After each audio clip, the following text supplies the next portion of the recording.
ఇది ఒకటే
ఈరోజు మనకి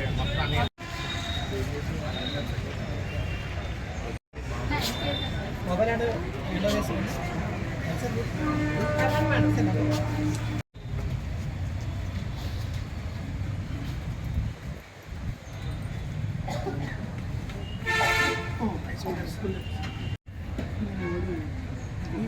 స్కూల్లో 3 సంవత్సరాలు సర్వీస్ చేసుకుంటే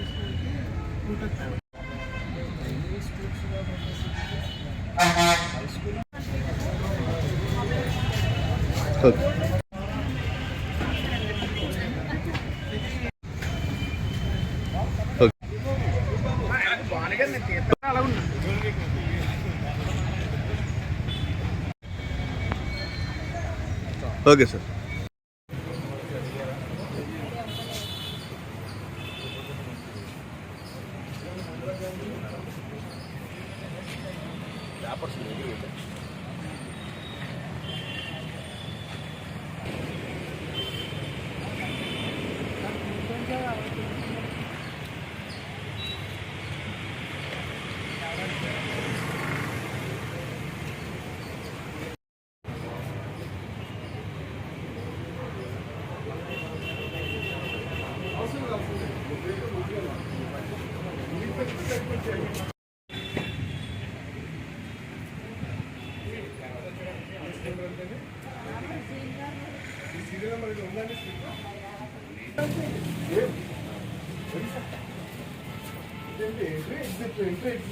ఆపోజిట్ పెట్టాను అది ఎలా రన్ అవుతుందో నాకు ఐడియా ఉంది కదండి. దానివల్ల అదే దగ్గర మొన్న వేయించానండి. మొన్న ఏం లేదు, నైట్ 9:30కి ఏర్పాటు చేస్తాం సార్.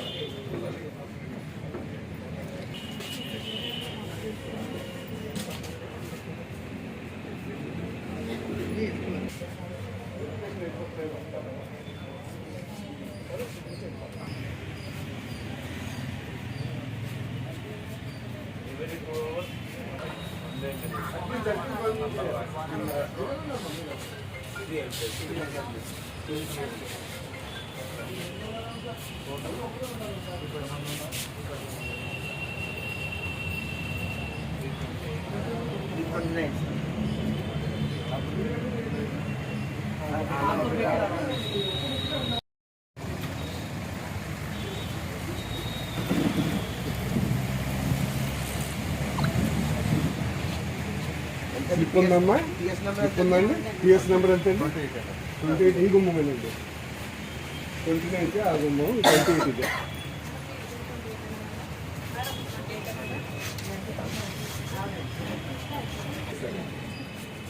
అయితే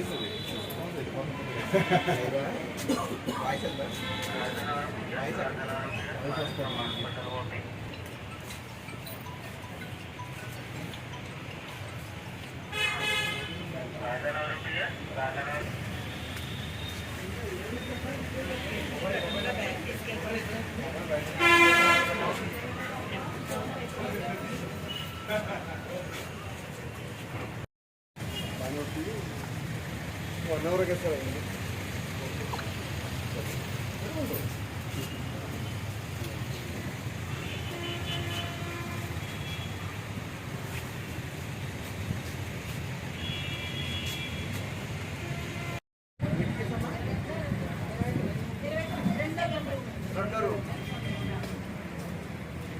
ఈ రూమ్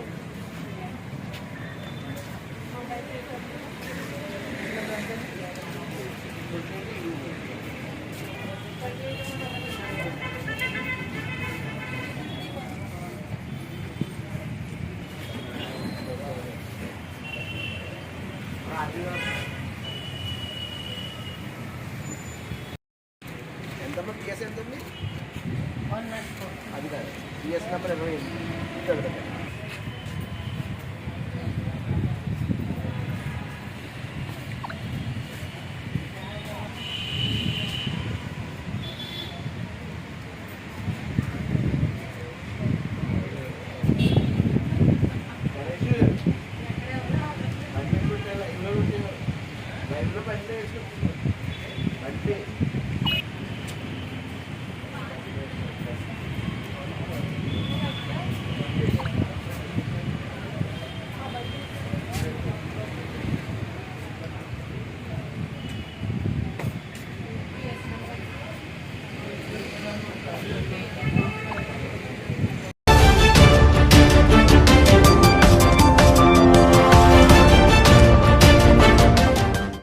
రాష్ట్రంలో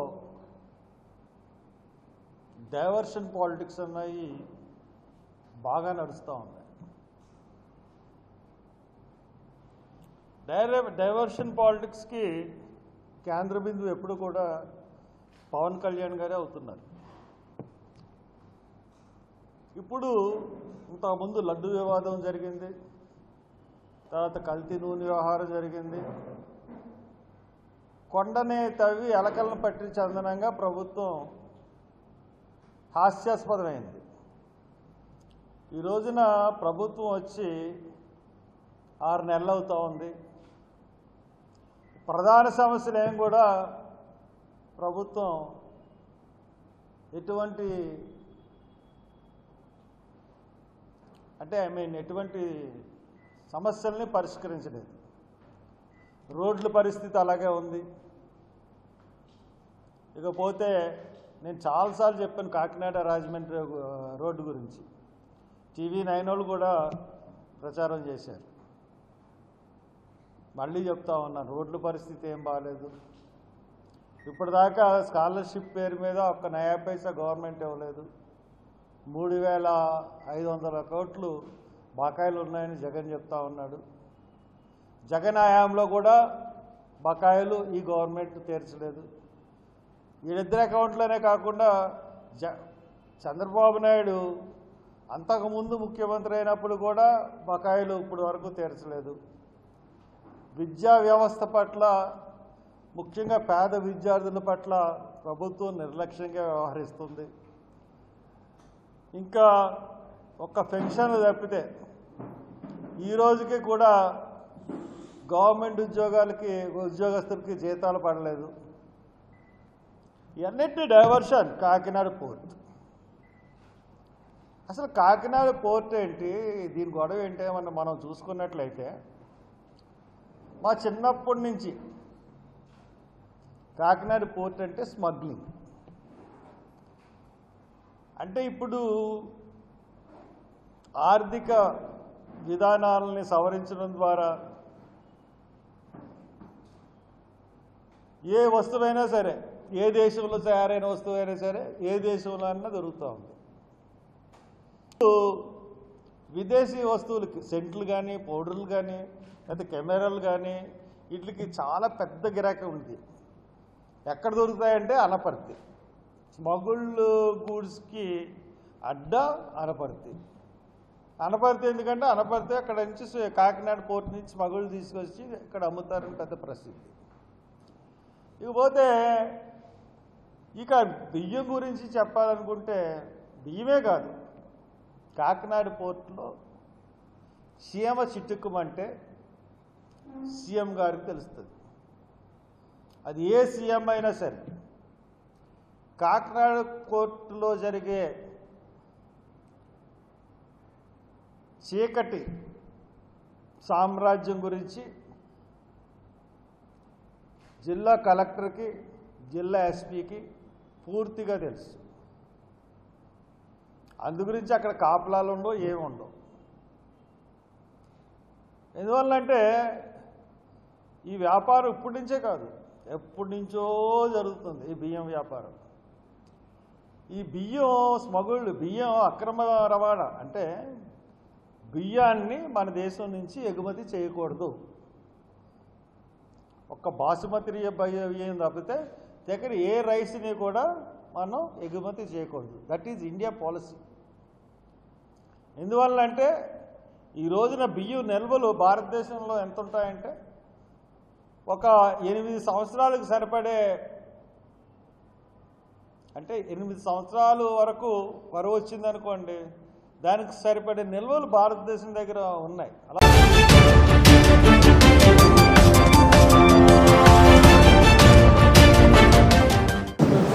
ఈ రోజున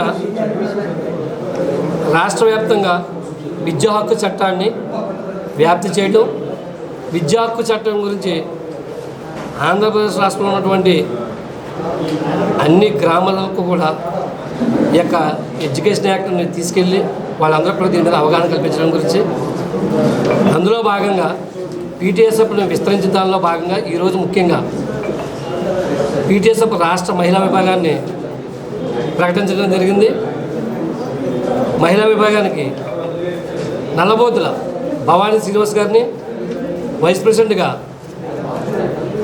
పెందుర్తి ధనలక్ష్మి గారిని,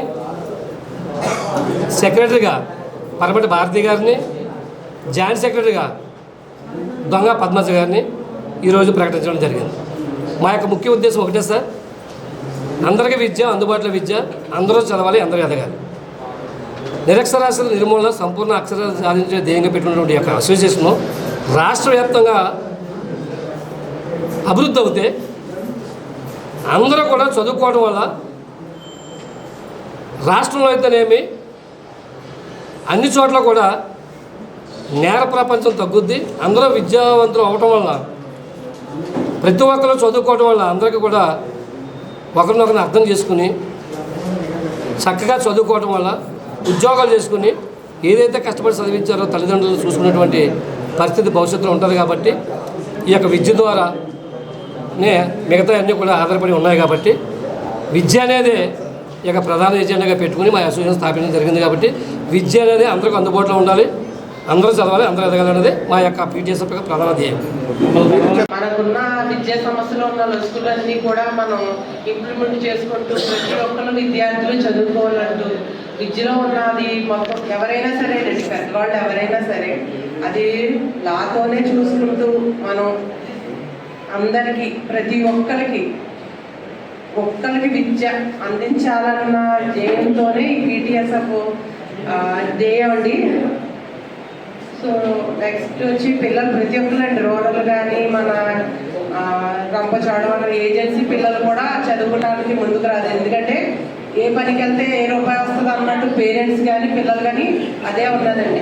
మా ధ్యేయం ఏంటంటే పీటీఎస్ఎఫ్ది అలాంటి పిల్లలు ప్రతి ఒక్కరికి విద్య అందించాలి. విద్య ఎవరికి అందాలి, 6 సంవత్సరాల నుంచి 14 సంవత్సరాల పిల్లలు ఎవరైతే చదువుకోకపోతే వాళ్ళ ప్లస్ ఏంటి, మైనస్ ఏంటన్నది అవగాహన తెలిపి వాళ్ళకి మేము ముందుకు తీసుకెళ్లాలన్నదే మా ధ్యేయం. వారిని ఆదుకోవాలని, అలాగే ప్రతి తల్లిదండ్రులకు కూడా పిల్లల్ని బాగా చదివించాలని ఆశ ఉంటుందండి. ఒక రిక్షా కార్మికుడు కొడుకు ఒక కలెక్టర్ అవ్వాలని ఆశ ఉంటుంది. కానీ మన విద్యా సంస్థలు బాగోలేక వాళ్ళు మనం చదివించలేకపోతున్న పరిస్థితుల్లో విద్యలో మంచి మార్పు తీసుకురావాలని ఒక ఉద్దేశంతో మరి వేణుగారు మంచి కార్యక్రమాన్ని స్టార్ట్ చేశారు. దానికి మొదటగా మహిళల్ని ఎన్నుకున్నారు. ఎందుకంటే దీంట్లో సాధక బాధకాలు ఏమైతే ఉన్నాయో మహిళలకు బాగా తెలుస్తుంది కనుక పిల్లలకు ఫీజులు కట్టడం దగ్గర నుంచి, క్యారేజీలు పెట్టడం దగ్గర నుంచి వారి ఎడ్యుకేషన్ అంతా కూడా తల్లి బాధ్యతగా తీసుకుంటుంది కనుక మొదటగా తల్లినే అయినటువంటి వారిని అందరినీ కూడా ఎన్నుకున్నారు. కాబట్టి మేమందరం కూడా మంచి మన శుద్ధితో, మంచి భావాలతో, కులమత పక్కకి అతిథిగా మేము ఈ కార్యక్రమాన్ని ముందుకు నడిపిస్తామని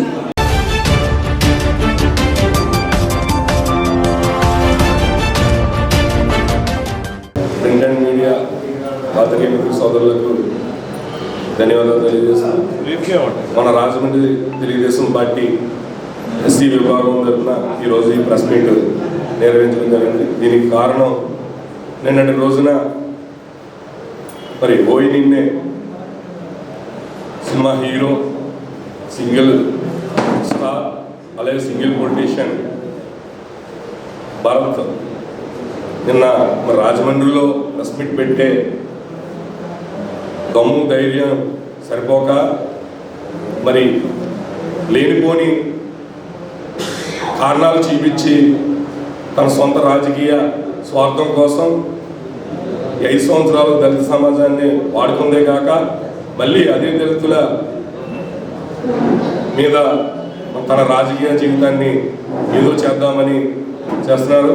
కానీ రాజమండ్రి ప్రజలు మరి 72,000 చిల్లరే ఓట్లతో గెలిచిన మరి ఆదిరెడ్డి వాసు గారి మీద బురద జల్లి మరి తన స్వార్థం కోసం మరి ఏదైతే సోషల్ మీడియా ద్వారా జరిగిన వాస్తవాలు ఏంటి అని తెలుసుకోకుండా తప్పుడు ప్రచారాలు చేస్తూ మరి వాసు గారి మీద ఆదిరెడ్డి కుటుంబం మీద బురద జల్లే ప్రయత్నం చేశారు నిన్న. దానికి కారణాలు వాస్తవాలు తెలుసుకోమని మరి రాజమండ్రి సిటీ నుంచి ఎస్సీ సోదరులందరూ కూడా మేము హెచ్చరిస్తున్నాం. మీరు 5 సంవత్సరాలు మరి అధికారంలో ఉన్నప్పుడు ఈ దళిత సోదరులందరినీ మరి ఈ దళిత సామాజిక వర్గానికి మీరు చేసిన మేలేంటి, మీరు చేసింది ఏమైనా ఉందా? మరి ఈ రోజుని మీరు ఈ ప్రజలందరూ కూడా అపోజిషన్ పార్టీలో కూడా మీకు హోదా ఇవ్వకుండా మిమ్మల్ని ఇంటికే పరిమితం చేశారు. మళ్ళీ ఇదే రాజకీయం కోసం మరి దళితుల్ని మీరు వాడుకుంటున్నారు అనడానికి నిన్న మీరు మాట్లాడిన మాటలే మరి ఉదాహరణ. మేమందరం కూడా ఆదిరెడ్డి వాసు గారు Rajahmundry Telugu Desam party, BJP, Janasena party NDA కూటమి నాయకత్వంలో మా నాయకులు నేర్పించిన సంస్కారం,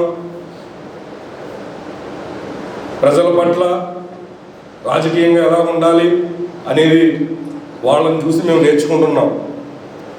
అంతేగాని మీకులాగా మీరు ఎన్ని కేసులు పెట్టించుకుంటే మీకు అంత ప్రాధాన్యత ఇస్తాం, మీరు ఎంత తిడితే మీకు అంత రాజకీయ పదవులు ఇస్తామని మా నాయకులు మమ్మల్ని ఎంకరేజ్ చేయలేదు.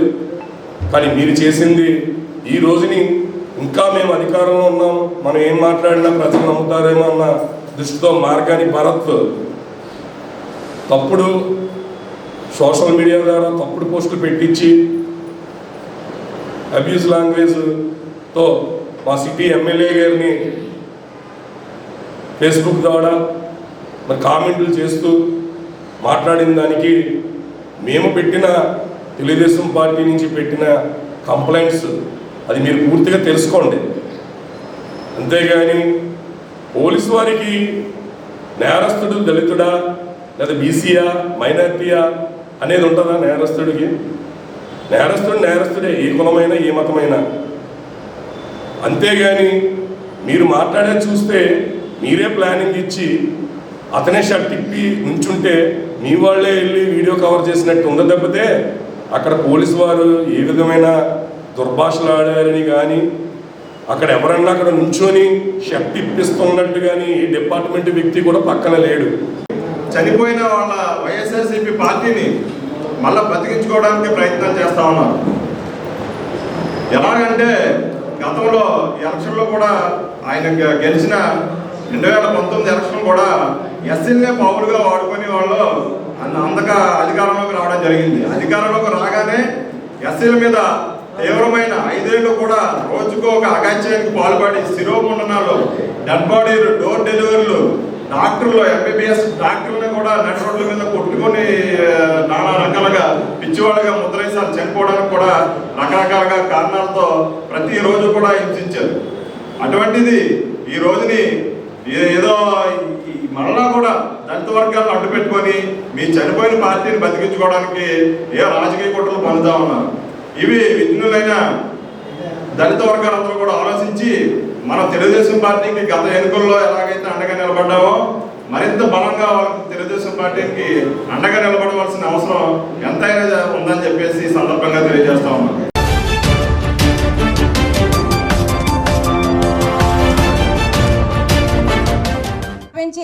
14 సంవత్సరాలు అవుతుంది.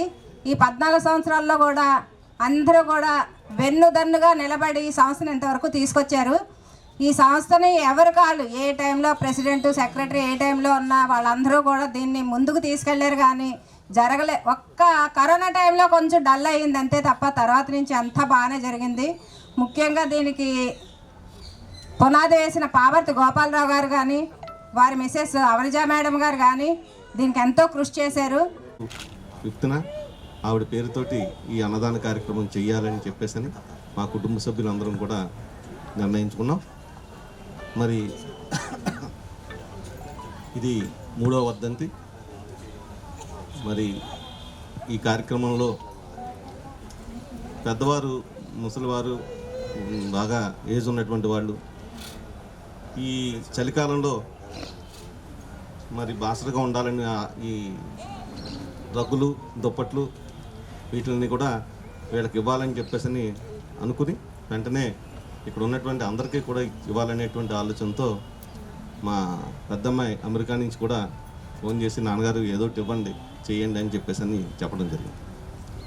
అలాగే మా అబ్బాయి, అమ్మాయి, తర్వాత కుటుంబ సభ్యులు అందరం కూడా ఈ కార్యక్రమంలో ప్రతి సంవత్సరం మాకు అవకాశం ఇవ్వండి. డిసెంబర్ 5న ఆ రోజున మాత్రం మేమే ఈ ఉన్నంత వరకు ఈ అన్నదాన కార్యక్రమం జరుపుతాం. మీ అందరికీ ప్రత్యేకమైన ధన్యవాదాలు. కొంచెం లేట్ అయినందుకు